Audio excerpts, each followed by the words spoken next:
Hello dear students. तो कैसे हैं आप सभी। आज की इस वीडियो में हम class 7th English text book NCERT की जो है उसके 6th चैप्टर की पोएम पढ़ने वाले हैं। पोएम का नाम है mystery of the talking fan. Mystery of the talking fan. तो बच्चों, मिस्ट्री का मतलब होता है एक अनोखी कहानी जो समझ में ना आए, जिसको समझना मुश्किल हो, या हम कह सकते हैं जो एक्सप्लेन ही ना की जाए। टॉकिंग फैन, टॉकिंग का मतलब बातूनी जो बातें करता हो, और फैन का मतलब पंखा। तो एक टॉकिंग फैन, एक बातूनी पंखे की एक अनोखी कहानी, मिस्ट्री, ठीक है, जो समझ में नहीं आ रही है। तो चलिए शुरू करते हैं हम आज अपनी इस वीडियो को। Is there a ceiling fan in the room where you are sitting now. तो एक क्वेश्चन, एक सवाल पैदा हो रहा है कि कहते हैं इज देयर सीलिंग फैन, क्या कोई सीलिंग फैन है आपके कमरे में, आपके रूम में, जहाँ पे आप अभी बैठे हुए हैं। सीलिंग फैन किसको कहते हैं? वो जो ऊपर लटकाया होता है पंखा, जो गोल गोल घूमता है, उसी को। इज द फैन क्वाइट और नॉइजी। ये भी पूछा जाता है कि ये जो पंखा आपके ऊपर है, ये क्वाइट है, ये शांत है, ये खामोश है, या फिर ये नॉइजी है, शोर मचा रहा है।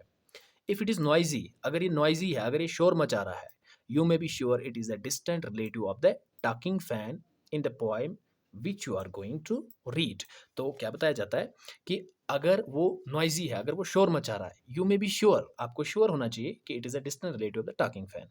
ये दूर दराज का एक रिलेटिव है टॉकिंग फैन का। ठीक है, ये टॉकिंग फैन का, ये बातूनी पंखे का एक रिलेटिव है, जिसके बारे में आप इस पोएम के अंदर पढ़ने जा रहे हो। तो चलिए शुरू करते हैं अपनी इस पोएम को। Once there was a talking fan. तो क्या बताया जाता है? पॉइंट कहता है कि एक दफ़ा का जिक्र है कि एक टॉकिंग फैन हुआ करता था, एक बातें करने वाला पंखा हुआ करता था। Electrical his chatter. साथ में ये भी बताया जाता है कि उसकी जो चैटर थी, उसका वो जो बकवास था, वो बातें थी, वो क्या थी? वो इलेक्ट्रिकल थी। इलेक्ट्रिकल मतलब वो इलेक्ट्रिसिटी पे चलता था। जो पंखा था, जो टॉकिंग फैन था, उसका सोर्स क्या था बातें करने का? यही इलेक्ट्रिसिटी, वो इलेक्ट्रिकल चैटर था। I could not quite hear, I could not quite hear what he said. Point कहता है कि I could not quite hear, मैं पूरी तरह से नहीं सुन पाता था, मुझे पूरी तरह से उसकी बातें समझ में नहीं आ रही थी कि वो क्या कह रहा था। And I hope it doesn't matter. कहता है कि लेकिन मैं उम्मीद करता हूँ, मैं ये समझता हूँ कि ये मेरे लिए कोई मायने नहीं रखता। इट डजेंट मैटर, ये कोई मायने नहीं रखता। Because one day somebody oiled his little wheeling motor. क्यों क्यों मायने नहीं रखता? कहता है कि मैं उसकी बातें पूरी तरह से, अच्छी तरह से समझ नहीं पाता हूँ, सुन नहीं पा रहा हूँ, और मेरे लिए कोई मैटर, कोई मामला नहीं रखता। क्यों? क्योंकि वन डे, एक दिन, किसी ने, somebody oiled his little wheeling motor, किसी ने एक दिन उसकी जो व्हीलिंग मोटर थी, वो जो घूमने वाली वो मोटर थी जिसकी वजह से वो घूमता है, उसको किसी ने ऑयलिंग की हुई थी, यानी कि उसमें किसी ने तेल लगाया हुआ था।